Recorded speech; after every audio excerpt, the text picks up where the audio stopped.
reservado todos los derechos. Ni la totalidad ni parte de este libro o historia puede reproducirse o transmitirse por ningún procedimiento, electrónico o mecánico, incluyendo fotocopias, fotografías, grabación magnética o cualquier almacenamiento de información o sistema de reproducción, sin permiso previo y por escrito de los titulares del copyright. Cualquier infracción a esta disposición será objeto de las sanciones y acciones legales correspondientes. Carl Carson, el escritor infiel, presenta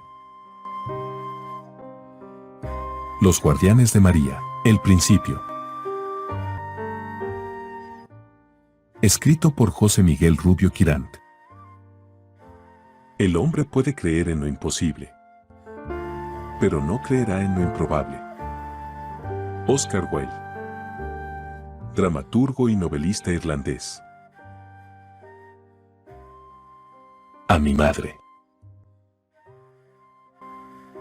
Los Guardianes de María. Capítulo 1. Madrugada. 29 de diciembre del año 1370. El mar estaba agitado, haciendo que las olas bramaran en tormentoso vaivén, en su constante lucha contra el viento de levante. La luna pálida iluminaba la costa con una tenue luz, la cual devolvía luminosas figuras fantasmagóricas. El jinete cabalgaba despacio, haciendo que la húmeda arena de la playa amortiguara el sonido de los cascos de su montura.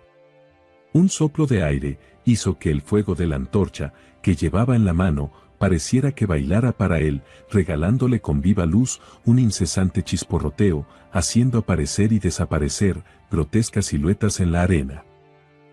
El frío es inusual, pensó. Mientras, el caballo se agitaba, dejando escapar un fuerte relincho, caracoleando nerviosamente.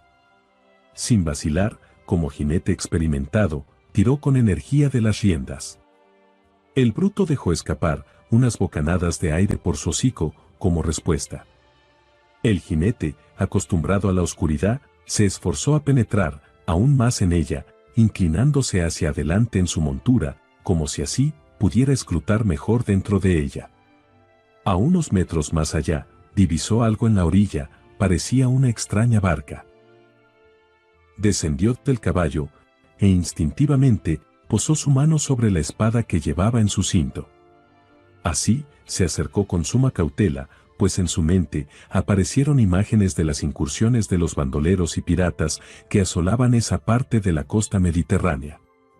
Cuando estuvo lo suficientemente cerca, pudo distinguir que lo que en un principio le pareció una barca, no era sino una extraña arca con una tapa. Acercó la antorcha a ella y vio que, en su frente único, aparecía una boquilla o escudo a modo de cerradura, guardándose las aristas con cantoneras de metal en forma de dientes de sierra.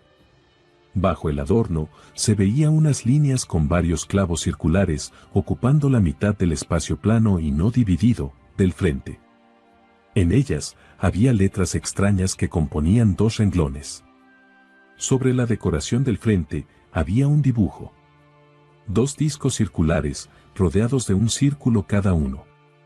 En el primero de ellos, vio una persona barbuda, que no representaba ningún signo de autoridad, ante su boca se definía, P.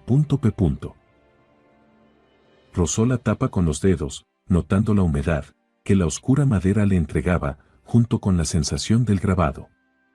Continuó observándola fascinado. Movió la antorcha, hasta encontrarse con un anillo exterior, en el que se distinguían unas letras. Estaban mal trazadas, pero se podía leer. Enrique II Rex Spain. Su curiosidad se multiplicó. ¿Qué tendría que ver el rey de Castilla con la extraña arca? Pero su mirada volvió a dirigirse a un segundo anillo, que representaba una cruz volutada con rayos rectos. El anillo estaba tachonado por tornillos de cabeza circular.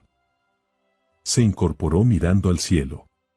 Las luces del alba comenzaban a despuntar, dejando ver en todo su esplendor la playa de las Azucenas, en Tamarit.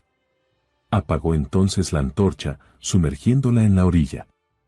No le importó la sensación de frío que le entregó el agua, a causa de la excitación creciente que lo llevaba a una curiosidad extrema, por ver el contenido de la extraña arca. Se centró entonces en la cerradura. Sacó su daga y después de un rato, y no sin esfuerzo, se oyó un chasquido. Devolvió de nuevo la daga a su cinto y se dispuso a levantar la tapa. Al hacerlo, un gesto de sorpresa apareció en su rostro.